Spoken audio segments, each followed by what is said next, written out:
আপনাদের মনে একটা প্রশ্ন আসতে পারে যে আমার লেমন গ্রাস গাছটার কি হলো। কিছুদিন আগে তো বেশ আপডেট দিতাম, গাছটা সম্পর্কে অনেক কিছু বলতাম। তো আমি কিন্তু আপনাদেরকে একটা ভিডিওতে বলেছিলাম যে শীতের সময় কিন্তু এই লেমন গ্রাসটা তার ডরমেন্সি পিরিয়ডে চলে যায়, অর্থাৎ গাছটা কিন্তু সুপ্তাবস্থায় চলে যায়। তখন কিন্তু গাছের গ্রোথ তেমন একদমই হয় না। তো সম্পূর্ণ শীত কিন্তু আমার গাছটা একদম মরা মরা আধমরা হয়ে কাটিয়েছে, আর অনেক পাতা শুকিয়ে গেছে যেগুলো আমি ছেঁটে ফেলেছি। লাস্ট পর্যায়ে এই এতগুলো পাতা এখনও শুকনো রয়ে গেছে গাছে, যেগুলো ছাড়তে হবে। আর এখন বসন্ত আসার পর গাছটা কিভাবে নতুন পাতা মেলছে দেখুন, সাইড দিয়ে দেখুন, সুন্দর সুন্দর সবুজ সবুজ সতেজ পাতা রয়েছে। ওই সাইড দিয়েও আছে।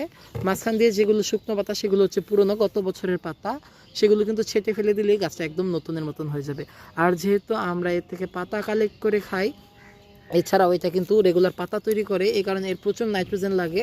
এই কারণে এই গাছটার একটু খাবারের প্রয়োজন। আপনারা এখানে হাফ চামচের মতন ডিএপি মাসে একবার দিতে পারেন, কিংবা গোবরের ঘুঁটে ভেজানো জল আপনারা দিতে পারেন। এছাড়াও কলার খোসা ভেজানো পানিটাও দিতে পারেন, সেটা পটাশের কাজ দেবে, কিন্তু নাইট্রোজেন সমৃদ্ধ খাবার দিতে পারলে সবচেয়ে বেশি ভালো হয়।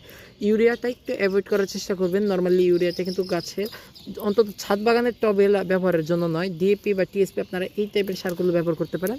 তাহলে কিন্তু আপনারা এই টাইপের নাইট্রোজেন প্রয়োজনীয় যেই সব গাছ রয়েছে যেগুলো প্রচুর পাতা উৎপন্ন করে এবং আপনারা পাতা হারভেস্ট করেন, সেই সব গাছের জন্য খুবই উপকার হবে। তো এই ছিল আমার আজকের ভিডিও। ধন্যবাদ সবাইকে। আসসালামু আলাইকুম।